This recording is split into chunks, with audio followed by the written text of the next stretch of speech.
Hello dear student, today we are going to discuss class 10th SST Unit 4 Economics, chapter number 1 Development.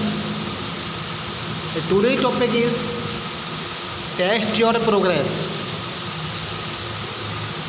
Per capita income hides disparities. Per capita income hides disparities means प्रत्येक व्यक्ति की आय असमानताओं को छुपाती है। जो पर व्यक्ति की आय होती है वो असमानताओं को छिपा देती है। जब हम किसी कंट्री या किसी स्टेट की इनकम को फाइंड आउट करेंगे तो हमें पर कैपिटा इनकम फाइंड आउट करनी पड़ेगी। इससे क्या होगा, एवरेज इनकम निकल के आती है कि पर व्यक्ति की एवरेज इनकम क्या है। तो ये हमारी टेबल है, इसके माध्यम से हम समझेंगे पर कैपिटा इनकम, एवरेज इनकम जानेंगे। पर capita income is compute by the dividing total income by total population. यदि हम किसी भी कंट्री की पर कैपिटा इनकम जानना चाहते हैं तो हम जो टोटल इनकम है उसको टोटल पॉपुलेशन से डिवाइड करेंगे। It conveys no information regarding the distribution of income. और ये इनकम संबंधित वितरण से कोई उसकी कोई इन्फॉर्मेशन नहीं देता है। इनकम वितरण के संबंधित ये किसी प्रकार की कोई इन्फॉर्मेशन नहीं देगा।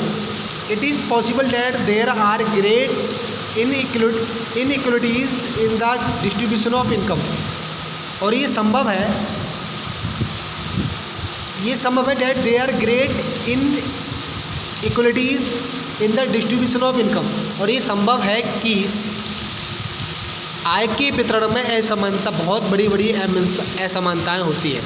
ये संभव है कि जो इनकम डिस्ट्रीब्यूशन है उसमें बहुत सी असमानताएँ होती हैं।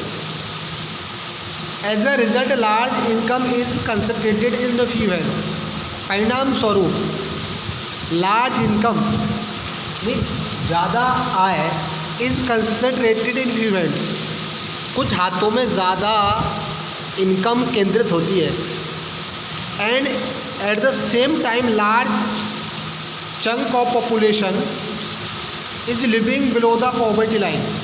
जैसे कि आपको समझ में आया कि कुछ हाथ ऐसे होते हैं, कुछ लोगों के पास बहुत ज़्यादा संपत्ति होती है, बहुत ज़्यादा इनकम होती है, लेकिन कुछ और अधिकांश सेम टाइम अधिकांश पॉपुलेशन, चंक ऑफ पॉपुलेशन मतलब लार्ज चंक ऑफ पॉपुलेशन का मतलब होता है कि जनसंख्या के बड़े बड़े टुकड़े is living below the poverty line, गरीबी रेखा से नीचे जी रहे। कुछ लोग ऐसे हैं जिनके पास बहुत ज़्यादा इनकम का केंद्र है और कुछ बड़ी संख्या में पॉपुलेशन गरीबी रेखा से नीचे जी रही है। Comparison of per capita income of two countries. दो कंट्रियों की हम पर कैपिटा इनकम की कंपैरिजन करेंगे। पर कैपिटा इनकम यू नो प्रत्येक व्यक्ति की आय। दो कंट्रियों की, दो देशों की हम प्रत्येक व्यक्ति की आय की तुलना करेंगे कि दोनों देशों में प्रत्येक व्यक्ति की आय कितनी है, एवरेज आय कितनी है। तो कंट्री है हमारी एक्स एंड वाई। एक कंट्री एक्स है, सेकेंड कंट्री है वाई। तो फर्स्ट पर्सन ए एक्स कंट्री का 9,500 अर्न करता है पर मंथली। ठीक है, per capita monthly income in January 2010। जनवरी में 2010 में पर मंथली के हिसाब से पर कैपिटा मतलब पर व्यक्ति की आय की कंपैरिजन करेंगे हम। तो जनवरी के महीने में एक व्यक्ति कमाता 9,500 रुपये and second person 10,500 rupees and person number C 9,800 rupees, person D 10,200, person E 10,000 rupees. Average income बात करते हैं तो इनकी क्या होती है 10,000। एवरेज इनकम कैसे निकालेंगे हम, total income divide by total population. तो टोटल इनकम कितनी होगी, ये हमारी टोटल इनकम होगी 1 2 3 4 5। इनको हम टोटल करेंगे और 5 से डिवाइड कर देंगे तो हमारी टोटल इनकम क्या आएगी है पर व्यक्ति इनकम, पर कैपिटा इनकम कितनी हो जाएगी? Average 10,000। Same country by first person income 20,000, person B 25,000 and person C 2,000, person D 1,000 and person E 2,000। तो ये एक ही व्यक्ति के डिफरेंट आए हैं, लेकिन जब एवरेज इनकम याद करेंगे पर कैपिटा इनकम के हिसाब से, तो हम सबको टोटल करेंगे सबका, और जो टोटल क्वांटिटी है उससे डिवाइड कर देंगे, तो हमारी पर कैपिटा इनकम आई 10,000 पर पर्सन।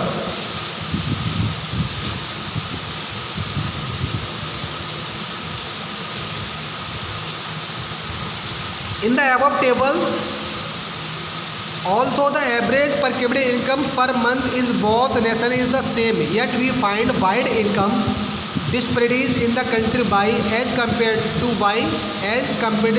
country X। जैसे कि हमने अभी ऊपर टेबल में देखा कि दोनों कंट्री की मंथली आय का एवरेज सेम है। एवरेज क्या हुआ? सेम हुआ। दोनों कंट्रीज को मंथली एवरेज हमें लिखा है, तो पर कैपिटा के हिसाब से सेम हुआ। येट फिर भी find wide income disparities in the country by as compare to country X. जबकि हमने ये पता लगाया है, हमको ये पता चलता है कि कंट्री बाई और कंट्री एक्स में जो उनकी इनकम है उसमें बहुत बड़ा अंतर है। देख रहे हैं ये 9,500 है पर्सन ए की इनकम, यही जनवरी के महीने में एक व्यक्ति की आय 20,000 है, यहाँ 10,500 है, यहाँ 25,000 है, तो बहुत ज़्यादा डिफरेंट है। यहाँ 9,800 है, यहाँ ओनली 2,000 है, यह 10,000 है, यहाँ 1,000 है, यहाँ 10,000 है, यहाँ 2,000 है। तो दोनों की अगर तुलना करते हैं तो बहुत ज़्यादा डिफरेंट है, बट एवरेज इनकम जो है वो इक्वल है। लेकिन लोगों को जो कमाने का जो एवरेज है, जो लोग जो कमाते हैं उनमें बड़ा डिफरेंट है कि एक व्यक्ति वही सेम मंथ में कंट्री एक्स का एक पर्सन 9,500 अर्न करता है, वहीं कंट्री वाई का एक व्यक्ति 1 मंथ में 20,000 अर्न करता है। तो ये this is a very big different.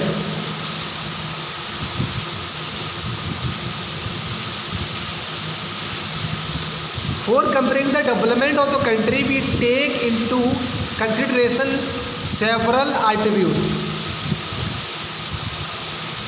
यदि हम किसी भी देश की for comparing the development of country, हम किसी भी देश की कंट्री, किसी भी कंट्री के विकास की तुलना करते हैं, तो we take into consideration several attribute. तो हमें बहुत सी विशेषताओं के बारे में जानना होगा। यदि हम किसी भी कंट्री के डेवलपमेंट की कंपेयर कर रहे हैं किसी दूसरी कंट्री से, तो हमें वहाँ सबसे पहले बहुत सी विशेषताओं को जानना होगा, समझना होगा। Countries with the high income are suppose to be a more developed than other countries. जिस कंट्री की आय इनकम बहुत ज़्यादा होती है, हायर इनकम होती है, उसको हम दूसरी कंट्री के मुकाबले ज़्यादा डेवलप्ड मानते हैं।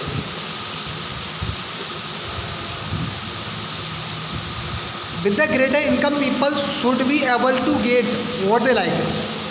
With greater income मतलब अच्छी इनकम के साथ people should be able to get what they like। यदि जिन व्यक्ति की आय ज़्यादा होती है, बहुत ज़्यादा होती है, तो उनको किसी भी चीज़ को उस चीज़ जो वो खरीदना चाहते हैं, जो वो चाहते हैं, उसके खरीदने योग्य होना चाहिए। तो जिस विद द ग्रेट इनकम, अच्छी इनकम के साथ, अच्छी इनकम से व्यक्ति को जो वो चाहता है वो उसको खरीदने योग्य होता है, खरीद सकता है। Since countries have different income comparison total income will not tell us what a person is likely to earn. Since जबकि कंट्रीज हैव डिफरेंट इनकम, देशों की जो इनकम होती है वो डिफरेंट होती है comparing total income.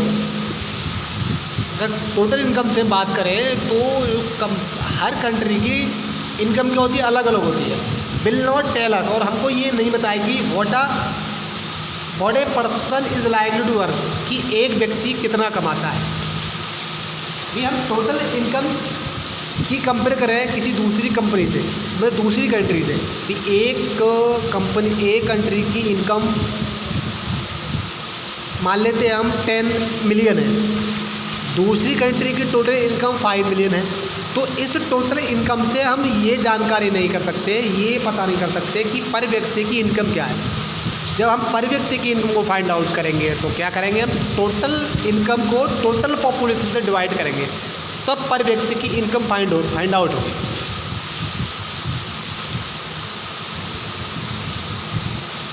Hence we compare the average income which is obtained by the dividing the total income by total population of country. The average income is called the per capita income. यहाँ आपको समझ में आया होगा कि यदि हमें पर कैपिटा इनकम की जरूरत पर कैपिटा इनकम निकालना है तो किसी भी कंट्री के टोटल इनकम को डिवाइड करते हैं बाय टोटल पॉपुलेशन, और ये जो पर पर्सन इनकम होती है इसको हम पर कैपिटा इनकम कहते हैं। Okay students, I hope you have understood to here. Okay, thanks a lot and have a nice day.